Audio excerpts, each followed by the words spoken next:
சற்று முன் சேகர் பாபு நீக்கம், ஸ்டாலின் நடவடிக்கை அதிர்ச்சியில் திமுகவினர். அதாவது திமுக தலைவர் மு.க. ஸ்டாலின் தலைமையில் வருகிற ஆகஸ்ட் 22ஆம் தேதி கழக ஆக்கப்பணிகள் குறித்து திமுக தலைமை செயற்குழு கூட்டம் நடைபெறும் என்று அறிவிக்கப்பட்டுள்ளது.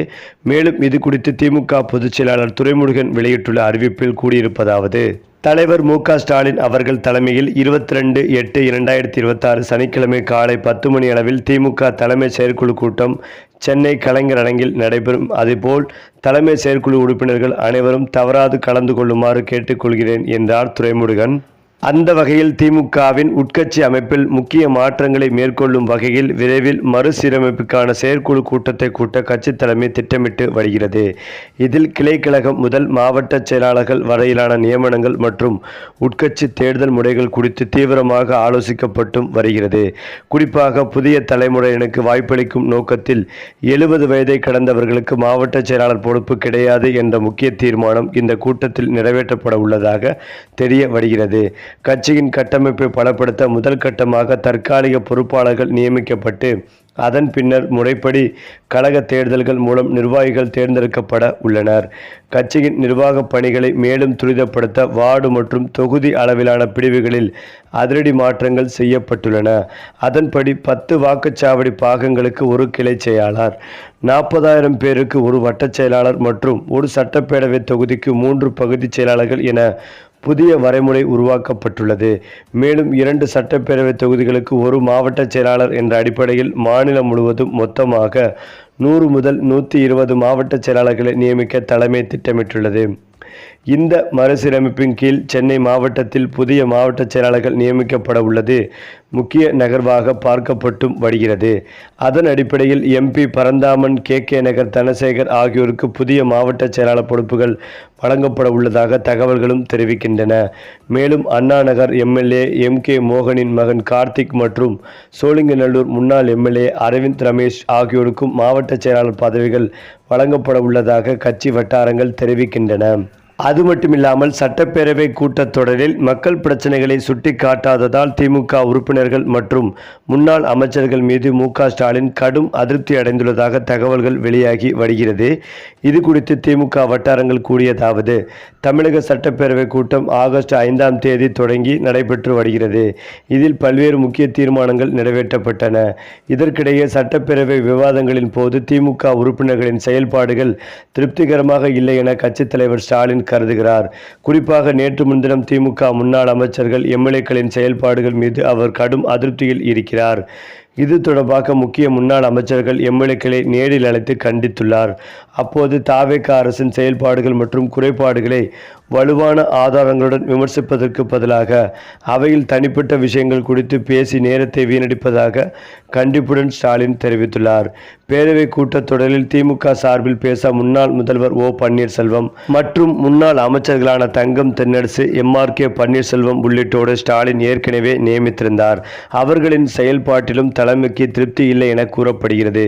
குறிப்பாக பட்ஜெட் விவாதத்தின் போது பேசிய முன்னாள் அமைச்சர் கே பன்னீர்செல்வம் எதிர்க்கட்சி துணைத் தலைவரும் முன்னாள் அமைச்சருமான கே.என். நேருவை 1000 ஏக்கர் நிலமும் ஏராளமான கால்நடைகளும் வைத்துள்ள பெரிய விவசாயி என குறிப்பிட்டது அவையில் சிரிப்பலைகளை ஏற்படுத்தியது.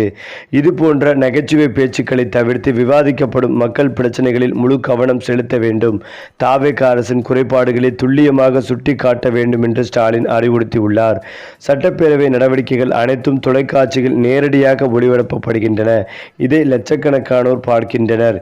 இந்த சூழலில் அவையில் நகைச்சுவையாகவும் தேவையற்ற வகையிலும் பேசுவதால் என்ன பயன்? மக்களுக்கு பயன்படும் வகையில் முக்கிய நலத்திட்டங்கள், கோரிக்கைகளை மட்டுமே வலுவாக வலியுறுத்தி பேச வேண்டும். தாவேக அமைச்சர்களுக்கு சரியான பதிலடி கொடுக்கும் வகையில் கேள்விகள் கேட்க வேண்டும். அனாவசிய பேச்சுக்களை முற்றிலும் தவிர்க்க வேண்டும் என அவர் அறிவுறுத்தி உள்ளதாக கூறப்பட்டும் வருகிறது. அதிலும் முக்கியமாக திமுகவின் உட்கட்சி அமைப்பில் முக்கிய மாற்றங்களை மேற்கொள்ள கட்சி தலைமை தயாராகி வருகிறது. இதற்காக விரைவில் செயற்குழு கூட்டம் கூட்டப்பட உள்ளதாகவும் தகவல்கள் சொல்லப்படுகிறது. கிளைக்கழகம் முதல் மாவட்ட செயலாளர்கள் வரையிலான நிர்வாக பொறுப்புகள், உட்கட்சி தேர்தல் நடைமுறைகள் குறித்து இதில் ஆலோசிக்கப்பட உள்ளன. கட்சியின் நிர்வாகத்தில் புதிய தலைமுறையினருக்கு அதிக வாய்ப்பளிக்கும் வகையில் 70 வயதை கடந்தவர்களுக்கு மாவட்ட செயலாளர்கள் பொறுப்பு வழங்கக்கூடாது என்ற முக்கிய முடிவு எடுக்கப்பட உள்ளதாக கூறப்படுகிறது. முதற்கட்டமாக சில இடங்களில் தற்காலிக பொறுப்பாளர்கள் நியமிக்கப்பட்டு பின்னர் முறைப்படி கழக தேர்தல் நடத்தி நிர்வாகிகள் தேர்வு செய்யப்பட உள்ளனர். நிர்வாக பணிகளை வேகப்படுத்தும் நோக்கத்தில் வார்டு மற்றும் தொகுதி அளவிலான பிரிவுகளிலும் மாற்றங்கள் மேற்கொள்ளப்படுகின்றன. புதிய வரைமுறையின்படி 10 வாக்குச்சாவடி பாகங்களுக்கு ஒரு கிளை செயலாளர், 40,000 பேருக்கு ஒரு வட்டச் செயலாளர், ஒரு சட்டப்பேரவை தொகுதிக்கு 3 பகுதி செயலாளர்கள் என பொறுப்புகள் பிடிக்கப்பட உள்ளன. அதேபோல 2 சட்டப்பேரவை தொகுதிகளுக்கு ஒரு மாவட்ட செயலாளர் என்ற அடிப்படையில் மாநிலம் முழுவதும் 100 முதல் 120 மாவட்ட செயலாளர்கள் வரை நியமிக்க கட்சி தலைமை திட்டமிட்டுள்ளதாக தகவல்கள் தெரிவிக்கின்றன. இதன் மூலம் நிர்வாக கட்டமைப்பை மேலும் வலுப்படுத்த முடியும் என கட்சி வட்டாரங்கள் கருதுகின்றன. இந்த மறுசீரமைப்பில் சென்னையில் மேற்கொள்ளப்பட உள்ள மாற்றங்கள் கவனம் பெற்றுள்ளன. MP பரந்தாமன், KK நகர் தனசேகர் ஆகியோருக்கு புதிய மாவட்ட செயலாளர் பொறுப்புகள் வழங்கப்படலாம் என தகவல் சொல்லப்படுகிறது. மேலும் அண்ணாநகர் MLA MK மோகனின் மகன் கார்த்திக், சோழிங்கநல்லூர் முன்னாள் MLA அரவிந்த் ரமேஷ் ஆகியோருக்கும் மாவட்ட செயலாளர் பதவி வழங்கப்பட உள்ளதாக கட்சி வட்டாரங்கள் தெரிவிக்கின்றன. செயற்குழு கூட்டத்திற்கு பிறகு இந்த மாற்றங்கள் குறித்த தெளிவான முடிவுகள் வெளியாகும் என்றும் எதிர்பார்க்கப்பட்டு வருகிறது. இதற்கு முக்கிய காரணம் 2026 சட்டமன்ற தேர்தலில் திராவிட முன்னேற்றக் கழகம் தலைமையிலான கூட்டணிக்கு 32 விழுக்காடு வாக்குகளை மட்டுமே பெற்று தோல்வியடைந்தது. புதிய கட்சியான தமிழக வெற்றிக் கழகம் 108 இடங்களை கைப்பற்றி காங்கிரஸ், விடுதலை சிறுத்தைகள் கட்சி மற்றும் இடதுசாரி கட்சிகளுடன் இணைந்து ஆட்சி அமைத்தது. 73 இடங்களை மட்டுமே பெற்ற திமுக கூட்டணிக்கு இது படு தோல்வியாகவே பார்க்கப்பட்டது. திமுக வேட்பாளர்கள் போட்டியிட்ட 164 தொகுதிகளில் 59 தொகுதிகளில் மட்டுமே வெற்றி பெற்றனர். அதாவது 61 விழுக்காடு தொகுதிகளில் திமுக வேட்பாளர்கள் தோல்வியடைந்துள்ளனர். பெரும்பாலான தொகுதிகளில் மிகப்பெரிய வாக்கு வித்தியாசத்தில் தோல்வியடைந்தது மறுக்க முடியாத உண்மை. திமுக தலைவர் ஸ்டாலின் போட்டியிட்ட கொளத்தூர் தொகுதி உள்ளிட்ட அந்த கட்சியின் கோட்டையாகவே கருதப்பட்ட பல தொகுதிகளிலும் திமுக படுதோல்வியை சந்தித்துள்ளது. இந்த தோல்விக்கு பல்வேறு காரணங்கள் கூறப்பட்டாலும் கட்சியில் நீண்ட காலமாக தீர்க்கப்படாமல் இருக்கும் பிரச்சனைகள் மீது அனைவரின் கவனமும் திரும்பி உள்ளது. அரசியல் விமர்சகர்கள் பலரும் திமுக நீண்ட காலமாக தனது குறைகளை களைய தவறியதே இந்த தோல்விக்கு முக்கிய காரணம் என கருத்துக்களை தெரிவித்தும் வருகின்றனர். இந்த நிலையில் தேர்தல் தோல்விக்கான காரணங்களை ஆராய 36 முக்கிய நிர்வாகிகள் அடங்கிய 19 குழுக்கள் அமைக்கப்பட்டன. இந்த குழுவினர் தமிழகம் முழுவதும் உள்ள 234 தொகுதிகளுக்கும் நேரடியாக சென்று கள ஆய்வு மேற்கொண்டனர். அவர்களின் 476 பக்க அறிக்கை கட்சித் தலைவர் MK ஸ்டாலினிடம் வழங்கப்பட்டது.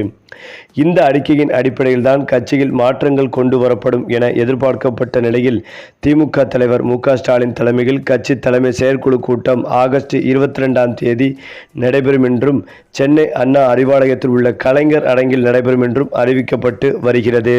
மேலும் இந்த கூட்டத்தில் செயற்குழு உறுப்பினர்கள் அனைவரும் தவறாமல் பங்கேற்க வேண்டும் என அறிவுறுத்தப்பட்டுள்ளது. இந்த கூட்டத்தில் கட்சியின் மறுசீரமைப்பு தொடர்பான முக்கிய அறிவிப்புகள் வெளியாகலாம் என்ற எதிர்பார்ப்பும் எழுந்துள்ளது. இதில் முக்கியமாக சேகர் பாபு முக்கிய பொறுப்புகளிலிருந்து நீக்கப்பட அதிக வாய்ப்பிருப்பதாகவும் இது குறித்து செயற்குழு உறுப்பினர்களிடம் கருத்து கேட்டு அவரை கட்சியிலிருந்து நீக்குவதற்கான வேலைகளில் திமுக இறங்க உள்ளதாகவும் ஏற்கனவே இவர் மீது ஸ்டாலின் அதிருப்திகள் உள்ளதாகவும் சொல்லப்பட்டு வருகிறது. இது குறித்த தகவலும் அன்றைய தினம் வெளியாகும் என்ற எதிர்பார்ப்பில் இருந்து வருகின்றனர்.